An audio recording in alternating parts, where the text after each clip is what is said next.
Teu amor é sem medida, tão vasto quanto o oceano. O teu amor é sem medida, tão vasto quanto o oceano. O teu amor é sem medida, tão vasto quanto o oceano. Eu quero mergulhar em ti, Deus.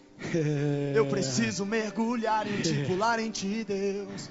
O teu amor é sem medida. Beba. Vasto quanto Se você tem oceano. sede, venha a mim, diz o Senhor, e beba. Beba. Não fica proibido de beber, Deus te liberou para beber. Beba do amor do Senhor. Beba. Enchendo-nos, intoxicados, iluminados, transformados. Oh, show, show lá, tá, ya, tocou, ya. Beba. Quando Deus vem presente em um lugar, não é para um momento passageiro, é uma coisa de eternidade. Quando a presença de Deus está aqui, está querendo te tocar. Pedras de Gibraltar derretem quando o Espírito do Senhor pousa e repousa aí. Obrigado, Senhor, por estes dias aqui. Obrigado pelo pastor que abriu essa linda tabernáculo. Esse lindo templo, não sei, santuário, casa. Eu não tenho as palavras, Pai. Eu não conheço o linguajar evangélico muito bem. Mas deixa que esta seja uma casa favorita de Deus. E levanta um altar aqui que traz honra a teu nome.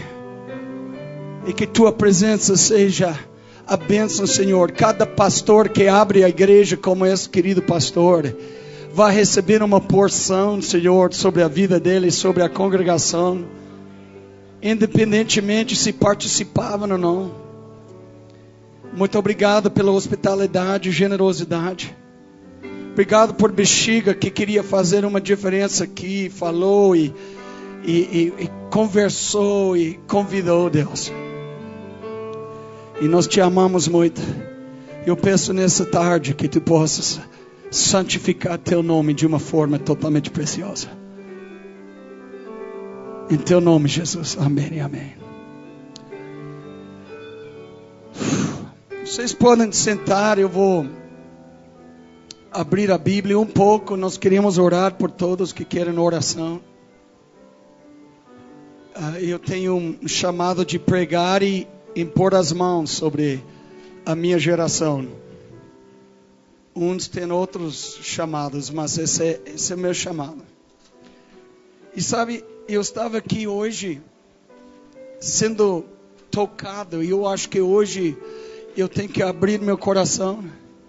Quem é esse menino aí, ó? Você é de onde? Guarapuava? É. Sabe de uma coisa, cara? Um chamado de Deus na sua vida, bicho.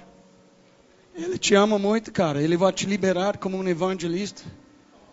Já. Não é o dia de amanhã, quando você é grisalho e cheio de rugas. Mas acorda. Você estava pulando para Deus. Cuidado quando você pula, cara. Uns de nós vão pular e de repente aparecer nos céus. Eu quero essa unção de cangaru. E por causa da sua extravagância, Deus não vai te passar, bicho. Qual é seu nome? Lucas. Lucas. Deus gosta dos Lucases do mundo. E Senhor, eu estou lembrando do Caio Fábio, que perdeu um filho chamado Luke, que foi atropelado em Niterói. Eu peço pela unção que estava sobre aquele menino, filho de Caio Fábio, o maior pregador do Brasil na história, que essa unção venha sobre Lucas. Que na escola, Deus, ele vai andar com tanta pureza, Deus, que ele vai ser quente pra caramba, ele vai encarar todos, ele vai encarar os velhos, ele vai falar para os velhos sem nenhum temor. Ele vai parar em frente de um barzinho, vendo um senhor grisalho enchendo a cara com cachaça, e você vai falar: Senhor, para com essa palhaçada. Deus vai te dar uma palavra cortante.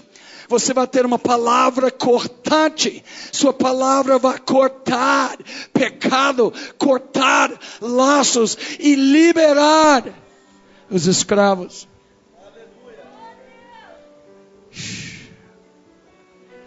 Porque os velhos não vão tocar os velhos. Eu te garanto isso. Que os velhos só querem aposentar hoje. Querem ganhar uma boa salaria e aposentar. Cara, hoje em dia o mundo está sendo entregado para os jovens. Deus fala no dia do seu poder. Os jovens são espalhados como orvalhos sobre o chão. Eu sempre fiquei impressionado com isso. Por que Deus fala dias do poder? No segundo versículo, na segunda parte B de 110, Salmo 110, versículo 3, começa a mencionar jovens. Está ligado? Está ligado qual é sua hora? Está ligado o que está rolando? Está ligado que você pode ser uma pessoa diferenciada dos outros? Sabe, se os jovens não levantam, os adolescentes vão levantar. Se os adolescentes não levantam, as crianças vão levantar. Mas alguém vai levantar. Alguém vai levantar. Hoje em dia, Deus está querendo restaurar o grito, o rugir do leão da tribo de Judá. Você pode guardar isso, sabe? Ele vai liberar pessoas tão loucos por Jesus que o mundo nunca viu. E já está fazendo isso. Já está fazendo isso. Lucas, você seja fiel, cara. Eu não brinco. Eu não estou falando para impressionar ninguém. Estou falando com você, cara. E seu coração vai queimar por evangelismo, ou Deus não é Deus. Você vai queimar pelas almas perdidas, cara. E sua família não te ajudou em nada disso. É a escolha de Deus, é o chamado de Deus sobre sua vida. Eu estava aqui hoje e eu não vou falar muito. Inclusive eu não vou pregar a mensagem que eu queria pregar, mas eu vou falar do meu coração. Eu estava aqui sendo batizado, sabe? Eu tinha que entrar no banheiro e pegar papel higiênico e soprar, sabe? Muito coriza fluindo. Muito catarro, sabe? Quando eu choro eu fico terrível. Eu estava aí e Deus falou: fala para eles o que aconteceu quando você estava no seminário. E Deus me fez lembrar que aconteceu. Era o dia que mudou o seminário. Era o dia inesquecível. E que acontece naquele seminário da Betânia, lá em Minnesota. Cada ano os que vão formar na primavera, eles têm que dar seu testemunho no capela. Normalmente 10 minutos, 15 minutos. Eu estava no banheiro lavando meu rosto e esse veio. O seminário já durou desde 58, se não me engano. E o ano era 85. E eu fui chamado para a capela. Na capela tinha uns 600, 700 jovens. De muitos países e de muitos estados americanos, muitos canadenses. Tinha uns coreanos e japoneses, muitos europeus. Uma pessoa deu testemunho antes e faltavam 10 minutos para eu dar a palavra. E eu levantei e quando eu comecei a falar, sabe de uma coisa? Pessoas começavam a chorar, cara. Pessoas começavam a cair no chão e correram para o altar e choravam. O campainha da aula tocou para retornar às aulas e de repente ninguém levantou e foi para a aula. Os professores, nos 2 andares de cima no seminário, desceram para ver o que estava acontecendo. E Deus falou, fala aí para eles isso. Porque era um divisor naquele seminário. Todo mundo sempre fala quando eu passo por aí. Cara, você lembra daquele dia?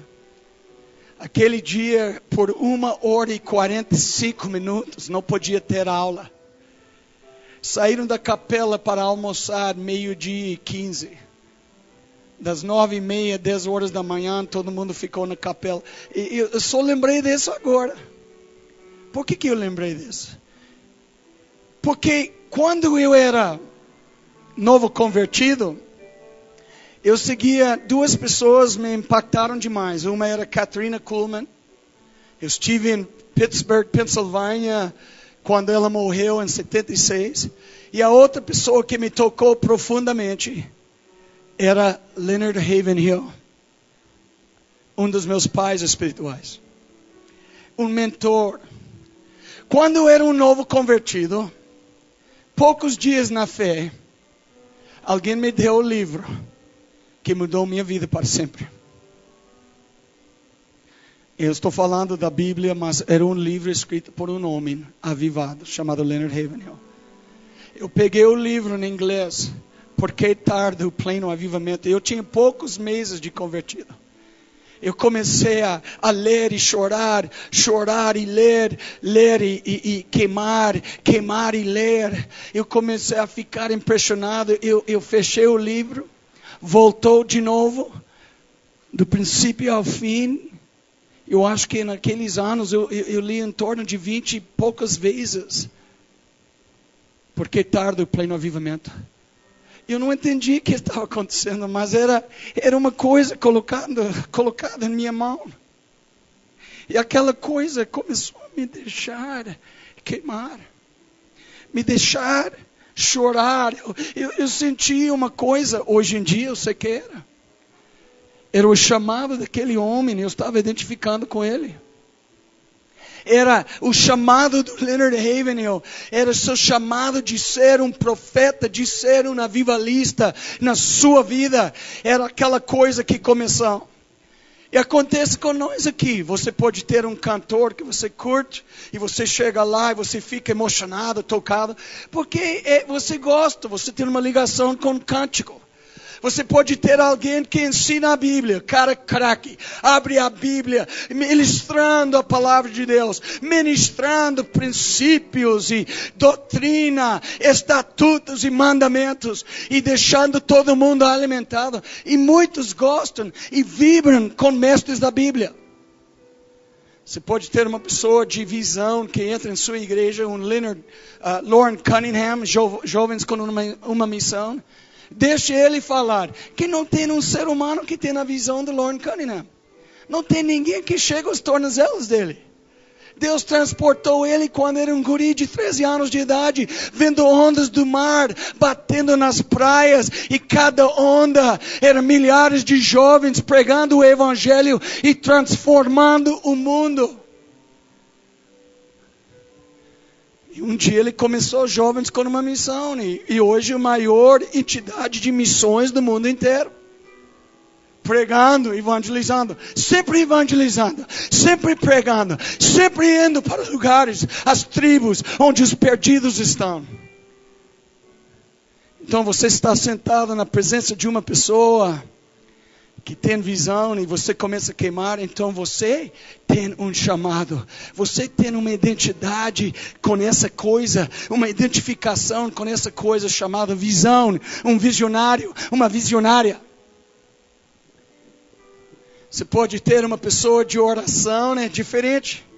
Pessoas que oram muito, em privado, orem pouco diante das pessoas, mas quando eles oram pouco diante das pessoas, todo mundo sabe que, cara, aí está um homem, uma mulher de oração, e você fica inspirado. Significa que você tem uma identidade com intercessão. Você quer orar, tem uma coisa com intercessão. Intercessão é violento. Intercessão muda o curso da história. Intercessão é a chave de avivamento. Oração é a chave de avivamento. Então, para mim foi Leonard Ravenhill. Era tão forte a minha identificação com ele que eu não entendi. Eu tinha um chamado para pregar e tentar ser e tratar e derramar minha vida em prol de avivamento. Avivamento. Avivamento não é uma coisinha para mim. Avivamento é minha comida, minha bebida, é meu sonho, é minha delícia, é meu prazer. O tempo todo, cara, eu sonho com avivamento. Eu acordo com avivamento. Eu estou tentando me separar mais e mais e mais a cada dia, de não incomodar, mas de ser mais esticado com essa bendita palavra, avivamento. Era tão forte que quando Leonard Ravenhill morreu em 1994, eu visitei uns dias antes, o dia 23 de novembro, eu fiquei arrebentado. Eu visitei a esposa do meu pastor, Ted Hague, que também morreu uns anos antes. E sabe que ela me levou para a biblioteca do pastor Ted Hague e falou: olha, escolhe os livros que você quer, porque eu não tenho ninguém. Eu sei que pastor Ted queria que os livros fossem para uma pessoa que ia ler e apreciar os livros. Eu falei: meus livros eu posso escolher? E eu tinha 3 livros aí do Leonard Ravenhill. O primeiro livro, capa dura, a maior possessão que eu tenho. Uns têm terrenos, uns têm dinheiro no banco, uns têm ouro e prata, uns têm imóveis valorizados. A minha possessão eu não venderia por R$1 milhão o livro capa dura do Leonard Ravenhill, porque tarda o pleno avivamento. Em 1959, quando foi imprimido, era o primeiro que saiu na impressora. Eu tenho outro chamado Carne para Avivamento.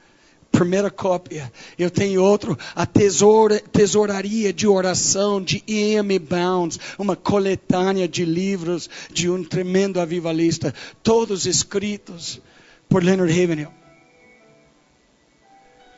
E quer ver como isso funciona? Em 2001, eu estava pregando em Pompeia, aquela igreja Holiness. Tinha uns 600 membros, 40% japonesinhos. E eu estava pregando lá 3 dias, a primeira conferência profética que eles tinham. Era domingo de manhã e eu estava andando com o microfone sem fio. Deus estava movendo. Eu já comecei a ouvir pessoas chorando silenciosamente. Eu comecei a ver lágrimas nos olhos. De repente, aquele pastor Massal, ele pegou o violão dele com outro microfone. Ele falou: esse violão é um ídolo para mim. Eu não tenho fogo e minha igreja não tem fogo. Ele pegou o violão de $6.500 que tinha ganhado em Japão, Yamaha não sei o que, e começou a quebrar em pedaços. Eu estava sem microfone e eu falei: cada um que tem que confessar seu pecado, corre para o altar de Deus te chama. E as pessoas correram. 600 pessoas chorando no chão, na igreja Holiness. Chorando no chão, charcos de lágrimas em todo lugar. Durou por 3 horas e 15 minutos. Após de 3 horas e 15 minutos, eu estava prostrado no palco. Eu peguei minha pastinha, eu estava me mandando, indo para a casa do pastor Massal. Antes que eu saí, ele pegou o microfone no finalzinho e falou: nós vamos fechar a igreja. Todo um mês. 4 semanas. Nós vamos fechar a igreja. Nós vamos cancelar todos os grupos celular. Todos os grupos da liderança. Todos os grupos e reuniões da igreja são cancelados por um mês. E nós vamos começar a orar aqui. Que nós precisamos de Deus. Regina, falando com a esposa, eu não vou voltar para casa, eu vou tomar banho aqui na igreja. Era um pastor barrigudo, japonesinho. Depois de 28 dias, ele perdeu 8 quilos. Nunca mais me convidou para a igreja, eu acho que minha visita foi meio cara para ele, né? O Yamaha de $6.500, cara, eu acho que ele quebrou e falou, eu fiz isso, Deus, na emoção do momento. Mas foi muito massa. E eu finalmente saí da igreja cansado pra caramba. Eu acho que eu estava jejuando, dor de garganta. E eu tinha tomado penicilina lá na farmácia todos os dias, cara. Minha garganta estava toda ferida dentro. E eu estava com minha pasta meio feliz, saindo, cansadíssimo. Eu acho que 30 dias de jejum. E eu estava indo, de repente eu ouvi alguém chorando, vindo atrás de mim. Ô Gregório! Eu virei um senhor de idade, de gravata e terno, barbudo.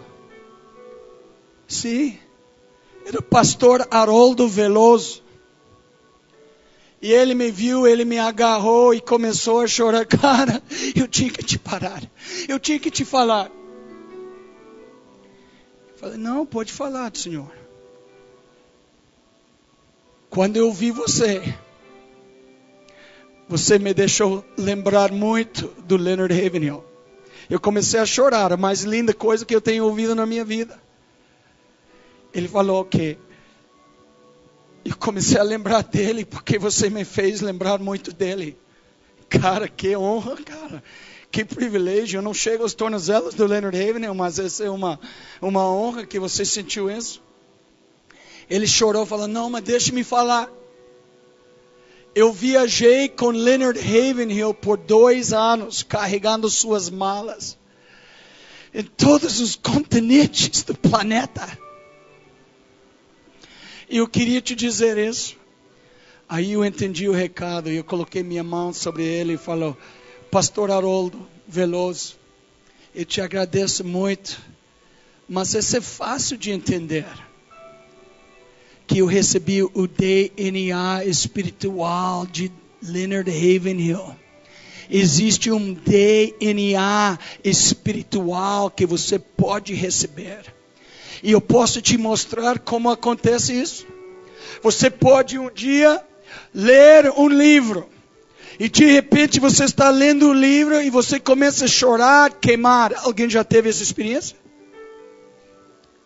Alguém já tinha que fechar o livro, colocar na mesa e cair no chão, na escrivania e chorar um bocado? Alguém uma vez ouviu uma música, umas letras, algo que mexeu demais, te botou no chão, queimando, quebrantado, chorando? Esse é aquele chamado violento. Isso é que acontece conosco. Sabe de uma coisa? A maneira de Deus é de transferir a unção dele de uns que viviam para outros. Eu recebi o legado de um homem que um dia eu escolhi. Eu tenho vários homens e mulheres na minha vida, mas eu escolhi quem será meu pai e minha mãe espiritual. Porque Malaquias capítulo 4, versículos 5 e 6 fala que o espírito de Elias leva-nos os filhos a converter aos seus pais e os pais convertendo aos seus filhos. E nós temos muitos filhos e tem muitas pessoas que não têm uma ligação, que não têm uma linha espiritual. Não tem uma definição onde que você está indo, o que você quer fazer, que vai ser da sua vida. Você vê muito na Bíblia. Você tem precioso Moisés, que andava com Josué o tempo todo. Josué andava com Moisés. Você tem Paulo e Silas, Paulo e Timóteo. Os caras andavam grudados. Você tem Elias e Eliseu. Você tem Noemi e Ruth. E você sempre tem essas pessoas que deixavam legados. E esse legado espiritual é violentíssimo. E eu falo com toda certeza e uns falam, não fala assim não, porque isso te dá uma atmosfera que você é orgulhoso espiritual. Mas eu não procuro ninguém aqui na terra hoje em dia para servir de um legado espiritual. Todos meus legados espirituais estão no passado. Todos já estão nos céus, mas eles deixaram um legado para mim. Eles deixaram uma herança, uma porção de espiritualidade que é tão preciosa. Isso que eu estou falando é vida, viu? E quando eu penso, por exemplo, em Eliseu e Elias recebeu tudo. Ele recebeu a porção dobrada de Elias. Eliseu recebeu.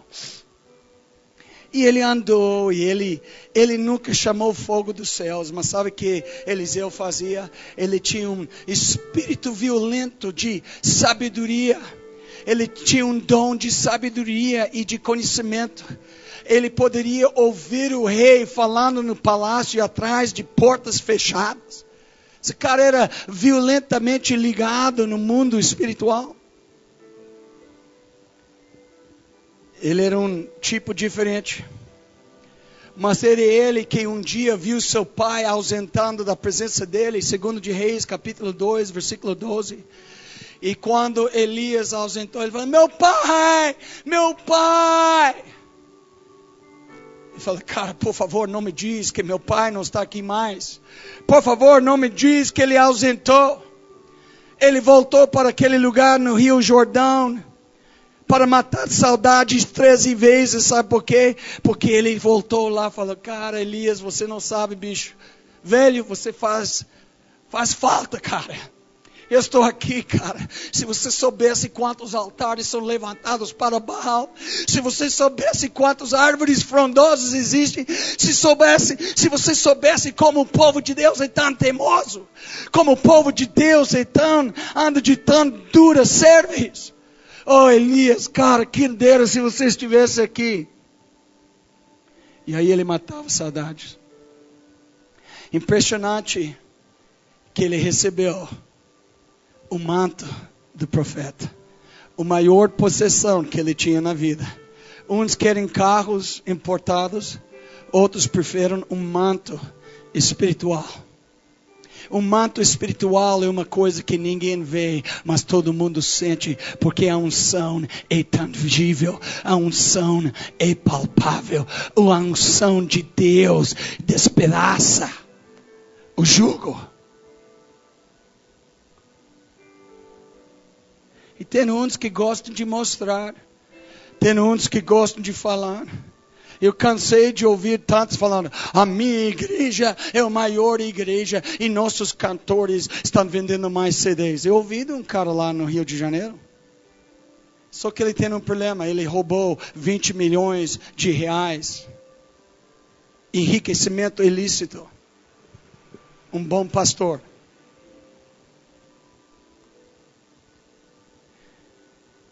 E o manto é uma coisa, o que você quer com um manto? O cara fedia, sabe, do suor do profeta.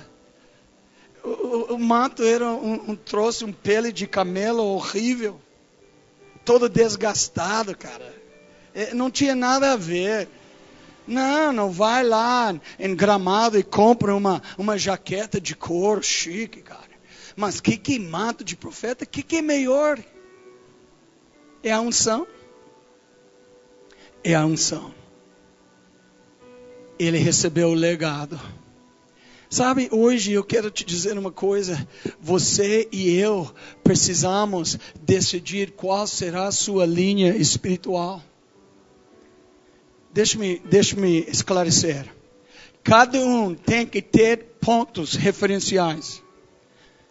Se pessoas do passado, ou tem pessoas aqui que vivem hoje, que te impactaram, então esse é sua ponta referencial. Seu ponto referencial. Cada um precisa. Porque hoje tem muitos que estão pregando prosperidade, muitos que estão pregando um monte de coisa. Qual será sua linha? Eu já escolhi minha linha. A minha linha de vida financeiramente eu já escolhi. Eu escolhi Charles Finney. Quando ele morreu, não tinha nada em casa, não tinha móveis na casa. Exatamente como a minha casa nesse exato momento. Nós não temos móveis. Se te estude, homem, filho de papai, cuja mansão era uma mansão que deixa a casa do Silvio Santos, Xuxa, Chitãozinho e Chororó, Sandy e todos os maiores, Gilberto Gil, Gal Costa, todos juntos não tendo uma casa que chega a 5% da casa do Charles Studd. Se te estude. E um dia ele viu uma irlandesa que queria casar. Ela falou, você tem dinheiro? Eu tenho muito dinheiro. Eu guardei a herança para nunca ter necessidade financeiramente. Eu não vou casar com você. Você tem que dar tudo que você tem. Que mulher doida, cara. Todas as mulheres. Tem mulheres aqui? Mulheres aqui, você quer casar com um cara que pode te comprar um perfume chique? Não quer perfume, quer andar sem perfume suave. Eu acho que a mulher gosta de perfume. Se você não gosta, então fica em sua casa. Não, cada um é diferente, sabe? Eu acho que mulher produzida é nada mal, né? Eu não casei com uma geladeira Brastemp. Porque era chique, né? Era branca por fora, eu puxava a porta e lá dentro as emoções eram todas congeladas.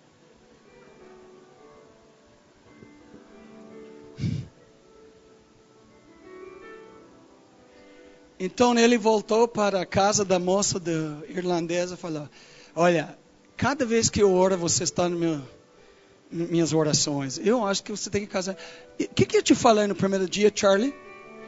Você falou uma coisa de dinheiro. Eu quero que você dê todo o seu dinheiro, depois você vem para casa. E eu vou pensar. Porque eu falo, cara, sabe que você não está entendendo?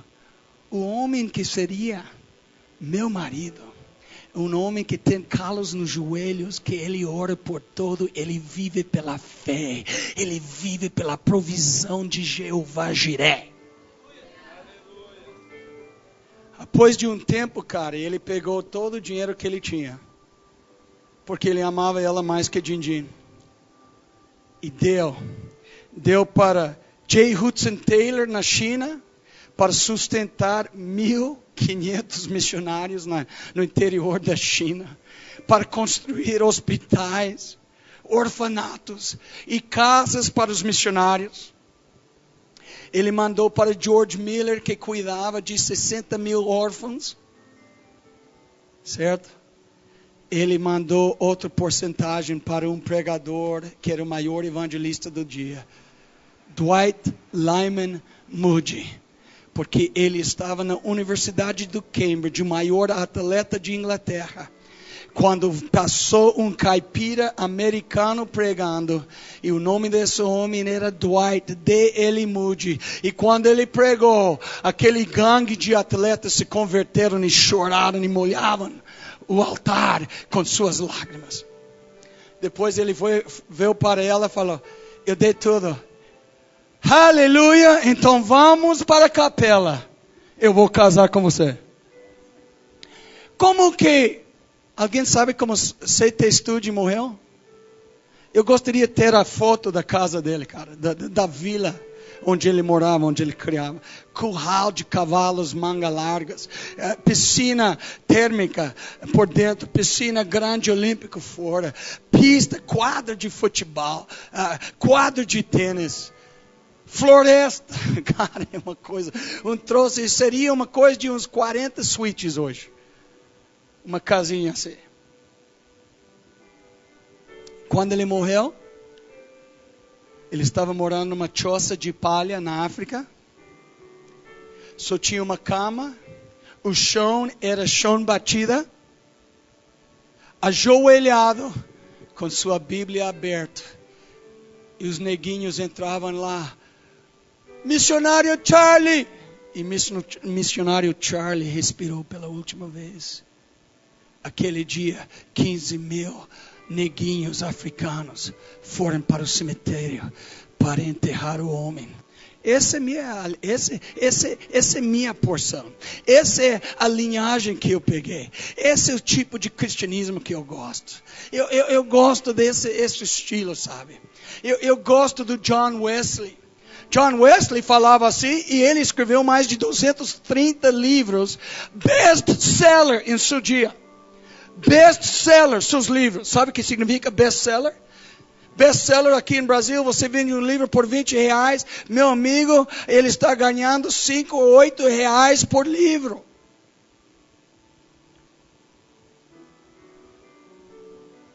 E quando ele morreu, eu fico impressionado.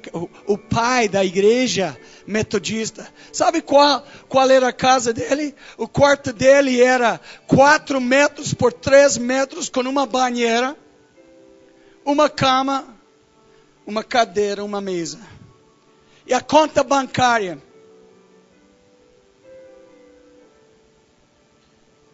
Conta bancária? Ele não tinha conta bancária.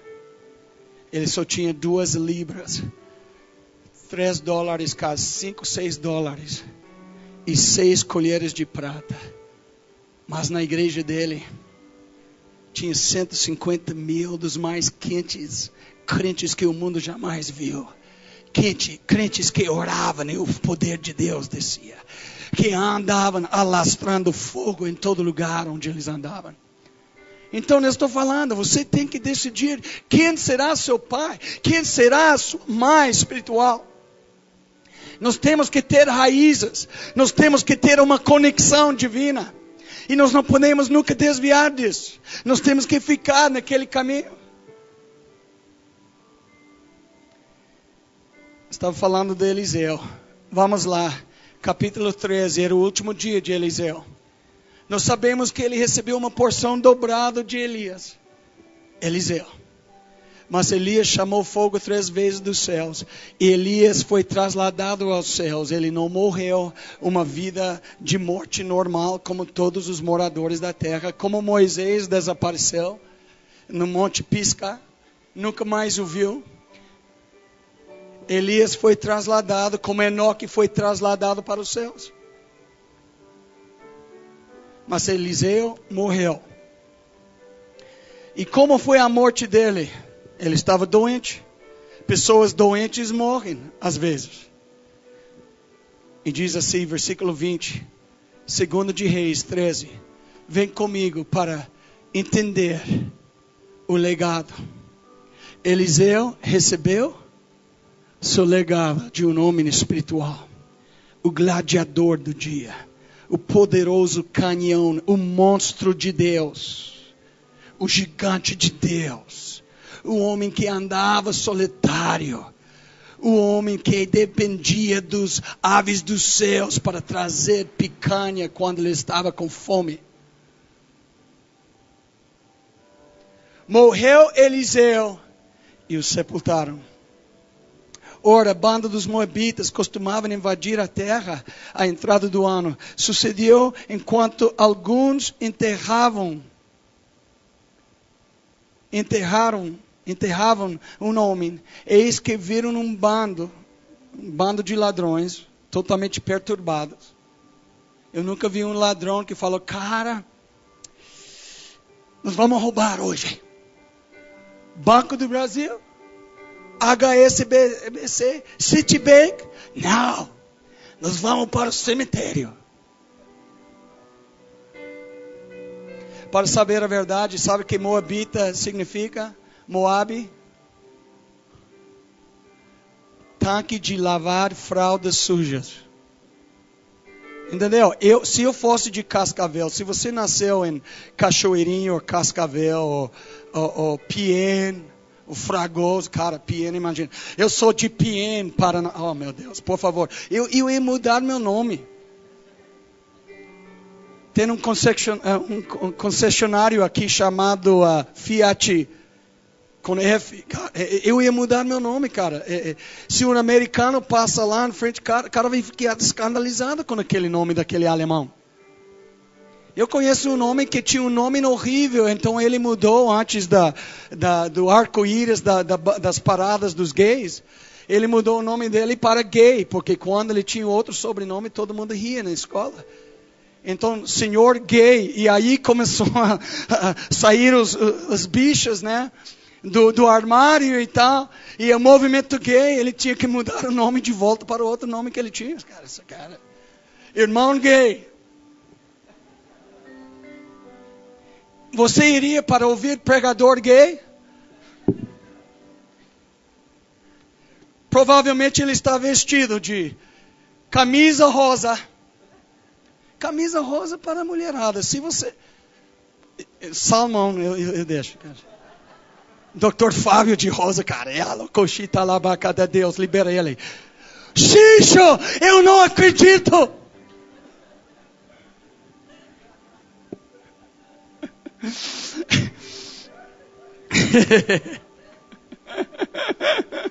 Tira a camisa, cara. Eu estava na escola de fogo e um dos professores estava aí, um dos líderes da escola, o cara pregando, falou: homens não usam camisa cor-de-rosa, cara. O vice-líder da escola estava lá olhando para ele, cara, querendo matar ele. Eu nunca mais ouvi dele, talvez ele morreu mesmo.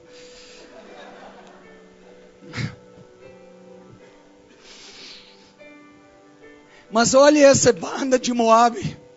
Você já ouviu um moabita falar, por exemplo, curitibano, falar: eu sou de Curitiba.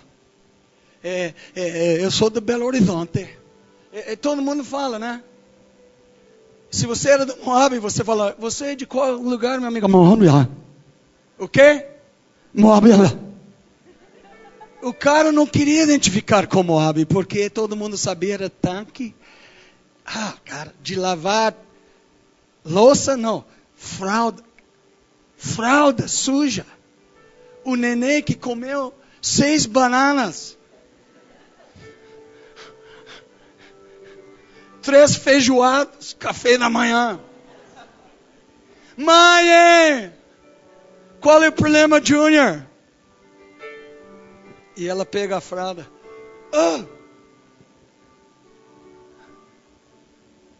Eu não sou muito bom de fralda de neném, sabe? Eu lavava as fraldas das minhas filhas quando elas estavam mamando, mas quando começaram a comer comida, esse não é minha parte. Não, xixi, cara, eu faço xixi. Não, rápido.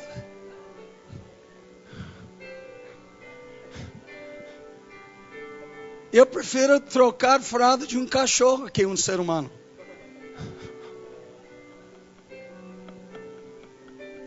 É verdade. Porque é ração, né? O grama. Para falar a verdade, eu posso confessar a minha mania. Eu gosto de trabalhar nos currais de cavalos. Eu acho que o cheiro do excremento é gostoso. Alguém tem isso? Cara, eu gosto. É que é verde, cara. É roça, sabe? Porque eles não estão comendo feijoada e depois sorvete Kibone e depois Coca-Cola e batata frita com ketchup. É grama, bicho. Não, eu confesso, cara, eu gosto. Como eu gosto do cheiro do diesel. Não do cano de descarga do caminhão. Quando aquela nuvem preta... Esse não é legal, mas diesel cheiro gostoso, eu acho. Alguém gosta? Gasolina?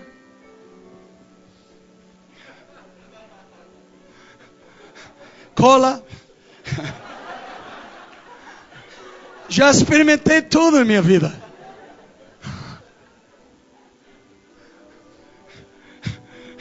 Cara, eu era terrível. Queimei os neurônios tanto que nem sabia qual era meu nome. Agora eu estou aprendendo. Meu nome é Gregório. Quando me converti, eu era como Forrest Gump. Qual é seu nome, soldado? Forrest Gump, sir.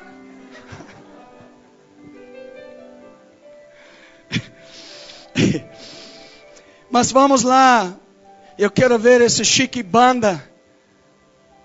A banda dos Moabitas. Os ladrões de primeira categoria, inteligentíssimos, formados na Universidade dos Ladrões. Entravam no cemitério. Eles enterraram um judeu. Então, os homens que carregavam o judeu lançaram um homem na sepultura de Eliseu. Estavam enterrando ele. Jogou ele sobre a sepultura. Esse é perigoso. Tocou na sepultura de Eliseu. E aquele cadáver esfregou os ossos de Eliseu. Você vê que Deus fala da sua palavra aqui? E logo que o cadáver tocou nos ossos de Eliseu, reviveu o homem. E se levantou sobre os pés. E sabe? Era o dia que salvação explodiu. E rompeu. Os moabitas se converteram. Eles tiravam o punhal. Eu não me rendo. Eu nunca mais vou roubar em Israel. Eu só vou vir aqui para adorar em Jerusalém com os judeus. Porque o Deus de Israel é o verdadeiro Deus. O Deus de Eliseu. E os amigos estavam correndo com medo. Quando eles viram seu amigo saindo de lá. Eu sempre queria saber de onde veio o samba. Samba não veio em Brasil, criado na África, na selva, os negões fazendo espiritismo e queimando velas para o Criador da Lua. Samba começou com esse homem que tocou um cadáver, tocou os ossos de um homem morto e saiu da sepultura assim.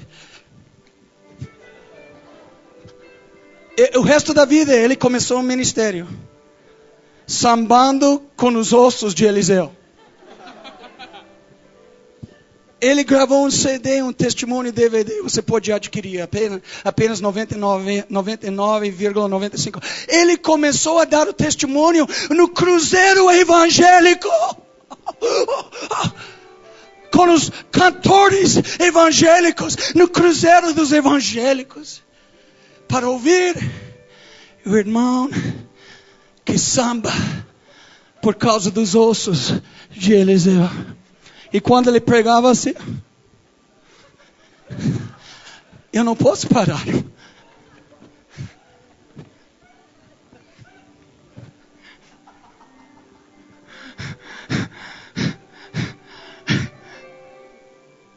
E desse jeito, se fosse hoje em dia, eles iam tirar foto dos pés sambando. Moção rápido, devolvendo o DVD. E aí ele parece como Michael Jackson.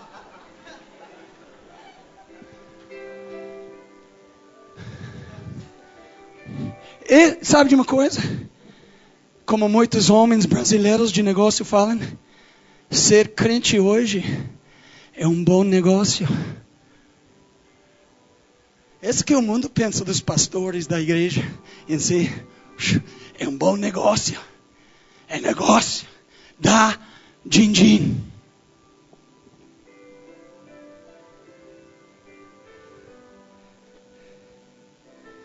Impressionante. Por que Deus colocou a história da morte de um homem? Para mostrar que ele herdeu, que ele foi enxertado em uma linhagem de avivamento. Ele tinha tanto avivamento dentro do seu corpo, embora os sinais vitais não funcionavam. Ele estava no sepultura, corrompendo os ossos, secando. Ainda tinha suficiente vida para levantar um homem morto.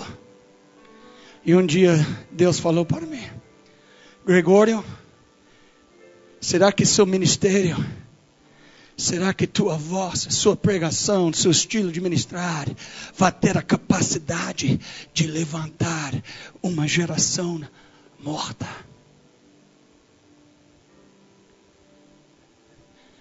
que levantou aquele homem era o avivamento que estava dentro de um homem. Era a herança de tantos anos andando, acompanhando Elias em sua vida. Ele nem sabia, ele fechou os olhos, sua carreira terminou, mas sua vida não terminou, porque a vida de Eliseu fala para nós hoje, e os ossos de Eliseu ainda estão vivos. Esse que acontece quando nós falamos disso. Esse que acontece quando você fala, cara, o tempo está correndo demais. Esse que acontece quando você fala, por exemplo, de pessoas no passado. Eu mencionei uns, cara, eu não tenho tempo de mencionar. Eu tenho uma lista de 4 páginas só de nomes e mulheres e homens que me impactaram. E sabe de uma coisa?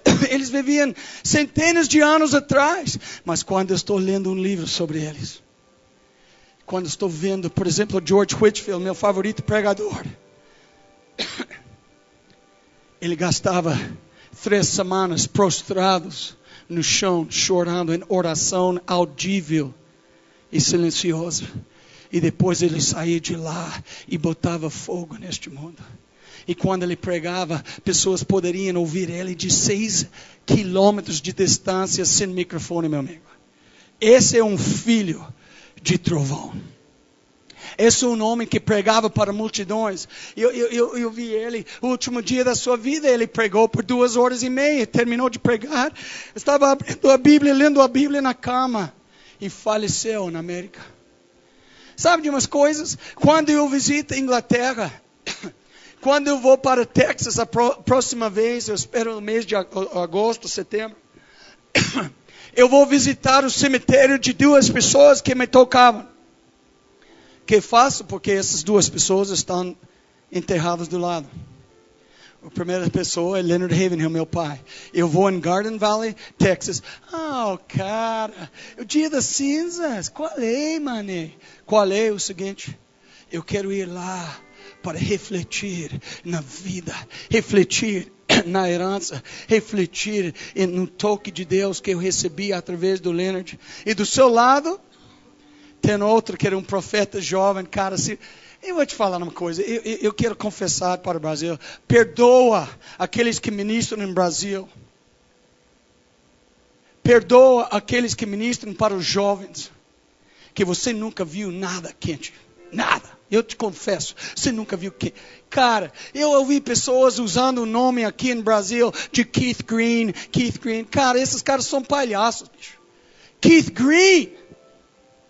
Você não pode imaginar o Keith Green, cara, quando ele pregava, todo mundo estava no chão. Era um músico de primeiro grau. Arrependimento, quebrantamento. Pessoas começavam a viver diferente. Não tem ninguém hoje. Eu nunca vi um jovem que chegou ao tornozelo de Keith Green. Confesso. Pessoas falavam que eu era quente. Cara, eu sou gelado, cara. Estou frio. Esse é o problema, que você está vendo caras que cantam e sorriem e gravam CD e dirigem Ferraris em Belo Horizonte e vivem em mansões. E você fala para mim, é quente. Quente nada. Marqueteira, publicidade, foto bonito, Mauricinho para as patricinhas.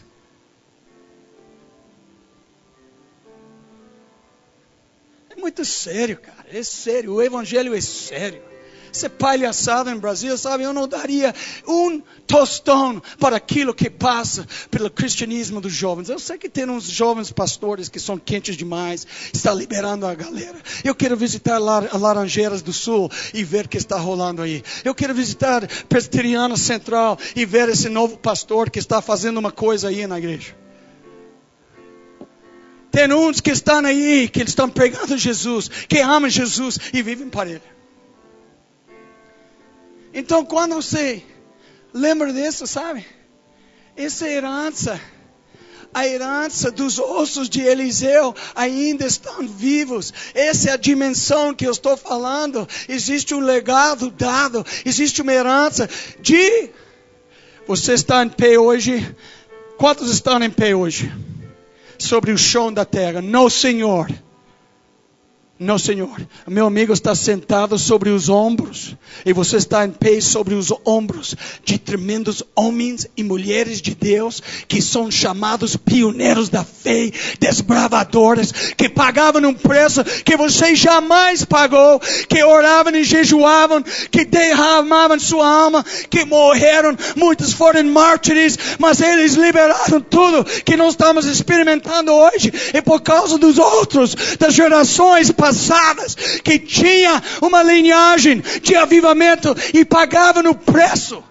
E o preço é alto. O preço é muito alto para ter glória conosco. Glória não vem porque você fala, oh Deus, sabe, será legal se glória estivesse aqui. Glória não vem assim. Mas se tiver 40 dias jejuando, pessoas só falam, Deus, eu quero sua glória. Eu quero tocar sua mão. Eu quero ver tua face. Eu quero sentir tua presença. Deus, eu quero ver minha igreja mudada. Deus, eu quero ver toda palhaçada limpada. Eu quero ver o vassouro divino de Deus passando por minha casa em primeiro lugar. Deus, todo fora desse círculo, eis-me aqui, dentro desse círculo do X. Eu quero avivamento. E isso que acontece quando você começa a andar na história. Eu acho que o problema do Brasil é que você entra numa livraria evangélica e só tem livros assim, ó, livre para emagrecer, escrito por uma mulher 30 quilos acima do peso normal, vendendo para chuchu, lançando beliche para bênçãos. Tem uns que são ousados, aqueles pregadores de prosperidade, que colocam um cofre cheio de dólares e moedas de ouro e prata saindo do cofre. A tampa é tão cheia que a tampa está em cima. 7 passos para obter uma vida próspera. E você vê, fala para as pessoas, você tem um livro sobre Deus e sobre uns homens e mulheres de Deus que mudaram no curso da história. Fala para o diretor, vendedor não é escritor, sabe quem vai falar? Oh, Deus, nós temos CDs. Eu não entro em livraria porque eu não quero desviar.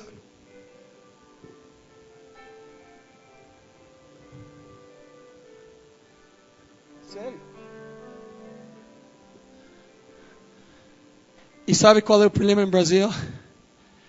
Não tem muita coisa escrita sobre os heróis. Porque o jovem, quando começa a ler sobre um herói na fé, cara, você começa a ler sobre uma jovem. Você começa a ler sobre Margarete, que tinha 18 anos, só vivia 18 verões da sua vida pregando em Edimburgo, Escócia, nas ruas, nas praças. Levava nela, algemava ela numa estaca no mar, esperando a maré chegar, com corrente de aço. Nega Jesus e para de fazer isso, Margarete. Chega, nós não queremos sua voz solta nas ruas de Edimburgo. E ela erguia a cabeça e sorridente, cantando louvores a Deus. E de repente as ondas, o maré começou a chegar, e as ondas começavam a bater na cabeça dela. E ela morreu. Alguém conhece Margarete? 18 anos de idade. Ah, cara, e o mundo está cheio, a história está cheia, mas nós estamos olhando teleevangelistas. Fica longe da televisão, vai ser melhor para você.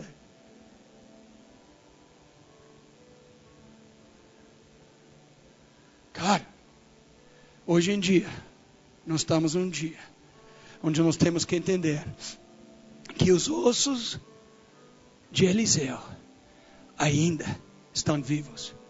Existe um legado. Eu tenho visto o legado funcionar. Sabe como funciona? A minha falecida esposa morreu em 2005, mas ela tinha 2 filhas e ela bancava sua vida 50 anos em suas filhas. Ela jejuava 40 dias, 2, 3 vezes por ano, orando pelas filhas. A caçula era a princesa da vida dela. A Cecília amava Magdalena demais. Magdalena parece Sandra Bullock, uma mulher linda. Ela é chique, ela é doce, ela é cheia de fogo divino. Eu falei para ela agora e ela falou, não, nós tínhamos um estúdio bíblico e todo mundo estava falando. Quando eu comecei a falar, pai, sabe? Todo mundo começou a chorar, é normal. Ela tem uma unção, cara, de tocar vidas. Muitas foram as vezes que eu estava pregando, cara, sucrilho sem leite, e falando, meu Deus, tentando na força da alma fazer uma coisa, sabe? E ela fala, pai, me dá um microfone. Eu nunca vou esquecer, caverna de Adulão, cheia de malucos, cheia de cabeludos, tatuagem e tal, lá em Belo Horizonte. Ela pegou o microfone e falou, sabe, eu só tenho uma pergunta para vocês. Eu estava segurando ela porque ela começou a balançar. A minha pergunta é, por que você vem aqui cada domingo e você sai do mesmo jeito? Você vem e senta e estaciona seu bumbum naquela cadeira, mas você não adora a Deus. Eu só tenho uma pergunta, por que você não adora a Deus? Quando que você vai adorar? E quando que você vai entrar e sair diferente? Ela nem fez apelo e todo mundo levantou chorando, correndo para frente. Ela falou, que pai. Eu fiquei lá, cara, pessoas gritando na agonia, chorando no chão. Minha filha. O dia depois que Cecília faleceu, eu estava lá cuidando de umas coisas no quarto. E eu achei a Bíblia vermelha dela falando, Magdalena, não tem uma pessoa melhor para a Bíblia, da mãe, da caçula, tá? Que te dar a Bíblia. Mas na Bíblia eu vi que tinha uma coisa dentro das páginas. E existia um envelope, Banco da América, Bank of America, escrito, esse dinheiro é para o casamento da Magdalena. Eu falei, Magdalena, olha que sua mãe, pensando em você, cara. Os últimos dias de uma doença violenta, pensando em você, está entendendo? Eu abri o envelope e tinha 10 notas de $100 para a filha. Era missionária, nós não tínhamos dinheiro. Debaixo desse envelope eu vi uma carta. E era uma carta com mais ou menos 14 itens que ela tinha escrito. Que era o mais precioso desejo dela, era de ver Magdalena casar, porque ela sabia que o cara que ia ser o marido dela, ia ser um cara fora de comum. Porque ela não era burra. Ela não ia casar com um cara bonito que não tem conteúdo. E ela colocou na lista que ele vai amar missões. Que ele vai ser generoso. Que ele pode cuidar muito bem da minha filha. Que ele pode gostar de comidas saudáveis. Rúcula, alface, cenoura, pepino. E tinha uma lista muito grande aí. Eu fechei a lista e falei, Magdalena, que herança que você tem? Essa Bíblia é sua e aqui está essa carta. Esse fica com você, viu? Porque sua mãe gastou anos da sua vida. Quantos anos? 24 anos orando pela caçula. Orando pelo casamento desse menino. Nós fizemos o casamento dela, eu e Mônica, dia 3 de março, numa ilha no Golfo do México. E sabe, o cara ligou para mim em dezembro, eles queriam casar logo, o cara está apaixonado, 30 anos de idade, dono de uma casa, ele dirige um BMW, e tem um Jeep, e ela tem um Honda Civic. Eles são muito abençoados. Ele é muito abençoado. Mas ele é um profeta e ele trabalha no ministério e ele é muito generoso e gosta de bancar missões. Minha filha falou, você tem que bancar meu pai. Ele é missionário. Cara, esse é filha fiel.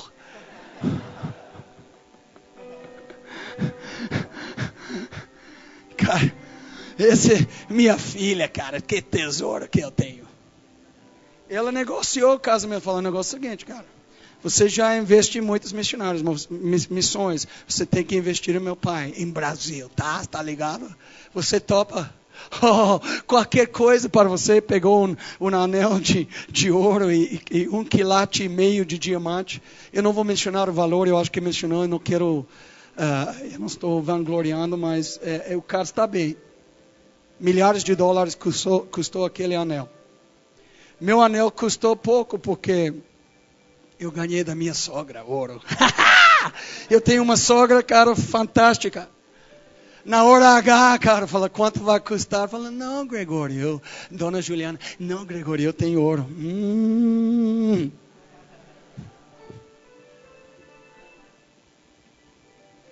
Por que os homens gostam de gastar pouco?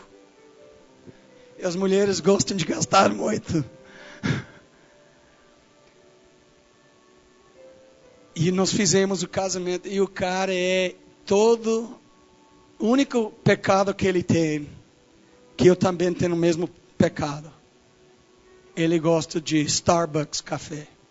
Ouviu falar do Starbucks? Cara, Starbucks, cara. Eu quero ter ações em Starbucks. Eu quero abrir uma livraria evangélica dentro do Starbucks. Cara, que café. O latte. Com 3 injeções de espresso. Você fica ligado por dias. A única coisa que ele não cumpriu o item, mas tudo bem. E o cara é demais. O cara é demais. É demais, Mônica? Hã? É doce? Ela ficou impressionada que ele fica lá chorando, olhando para Magdalena, babando. E ela babando. 2 babando, coisa mais linda, né? Mas sabe, eu falo essa história só por uma razão. Pela razão simples. Os ossos de Eliseu ainda estão vivos, e sabe? A mulher morreu. Preciosa mulher foi enterrada. Mas suas orações e seus desejos mais profundos e sua inclinação do coração vão ser respondidos para o resto da vida das minhas filhas. Porque aquela mãe criou suas filhas em Deus com uma herança espiritual. Cara, herança espiritual.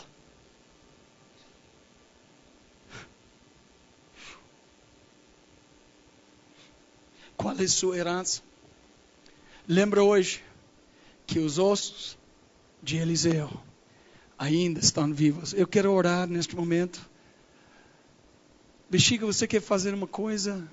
Não. Quero orar. Vamos fazer o seguinte.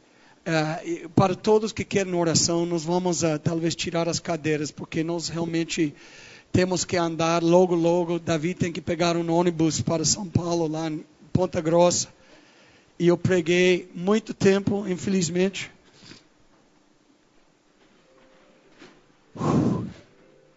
Mas se você quer oração, você pode vir. Eu quero agradecer mais uma vez, pastor.